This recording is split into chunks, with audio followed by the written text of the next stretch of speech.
tizeye bikitwa ko azabaho ubuzima, afite ubuzima nyuma y'ubu buzima. Izo mvugo zose nizizana imitekerereze ibiri dukeneye kuzikira. Ubugingo buhoraho ni nonaha.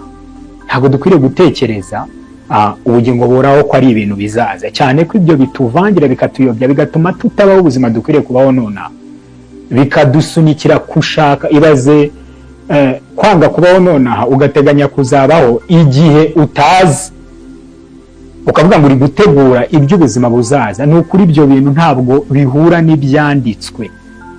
Ntabwo iyo nyigisho Yesu yayigishije, ntabwo iyo nyigisho abigishwa bayigishije. Iyo nyigisho aho yavuye abazi amateka barabizi, ariko ntabwo ari biblical teaching. Ntabwo bikwiye kuba muri doctrine gutegura ubuzima nyuma y'ubu buzima.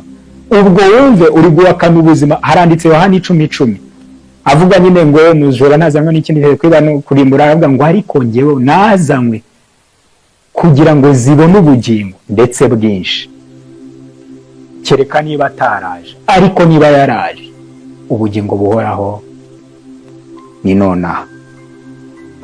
Reka nkubwire ngo ari uwizera nonaha, uwitwa ko yizera nonaha yamurikiwe n'ubutumwa bwiza, akaba rwose yarabukangukiye. N'utarabwizera nonaha, atarabubyukira, atarabukangukira, ntabwo birivuga yuko umwe azagira ubuzima bufite iherezo undi ntabugire. Bose bazagira ubuzima bufite iherezo, ariko it doesn't mean ko bari ku experiencing ubugingo buhoraho. Ntabwo bivuze ko bari ku experiencing ubugingo buhoraho.